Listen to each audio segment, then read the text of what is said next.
There's about 200 missionaries. There's not a lot of church history in Guadalajara. It's relatively new in church standards. I think we really started having a missionary presence there about 50 years ago, I want to say. There are a few members who still remember the first chapel being built.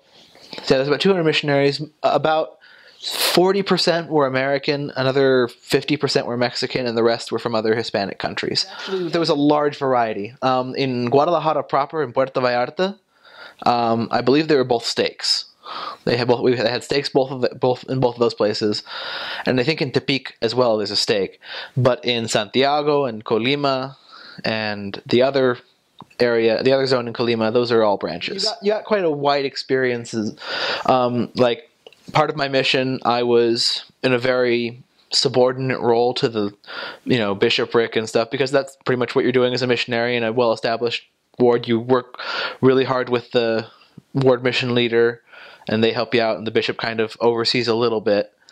But in a branch, it was a very different experience, because you're working directly with the bishop the branch president, because they need all the help they can get. They need more members. They need direct input from the missionaries, because missionaries have a lot of experience with church callings and meeting different people and different members. That doesn't mean that you are necessarily going to know more than them. It's just you provide a different perspective that they might need. And so that's a really interesting experience, being able to help out in a branch and help the church grow from very small roots.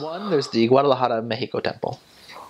They only have the one temple, and I think we kind of share it with the other mission. So the boundaries we ended up with were Nayarit, which is the state just north of Jalisco, which is where Guadalajara, the city, is at.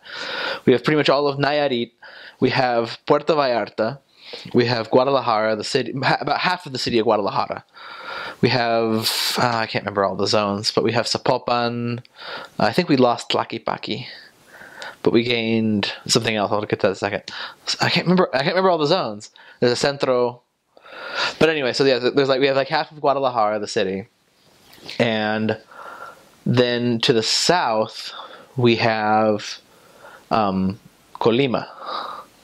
And we have two cities in Colima. We have Manzanillo, and I never served in the other city, so I can't remember it off the top of my head. But if it comes up, I'll mention it again. A lot of it's coastal area. So you basically have kind of three areas in Guadalajara. You have either coastal area, you have a desert area, which is what you have in the north. Like if you're in Nayarit and if you're in the Santiago mission, not Santiago, zone, and not Tepic. Those are the two zones in Nayarit. Tepic is definitely a city zone. Santiago is very much more of a desert zone. And so you run into a lot more just not really desert like sand. That's a bad impression. It's just kind of dry, lots of shrubs, not super fertile, but not infertile completely. So you can get a lot of fruits and stuff growing there because there's plenty of rain and stuff, but there's not a lot of just what you'd imagine as normal ground. I think that's the big... Okay, sorry, going back a little bit. That was the big thing I noticed. The grass was different in Mexico. It was super... I didn't realize we have like a standardized Kentucky bluegrass thing going on here in the U.S.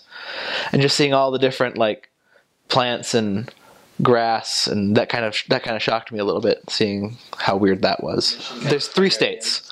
We primarily are in Jalisco, but there's a state to the north called Nayarit, and there's a state to the south called Colima. And those are the three states that we are in. We're kind of like, where Mexico bends? That's kind of where we're on the west coast, kind of around there, starting where Mexico kind of starts bending a little bit.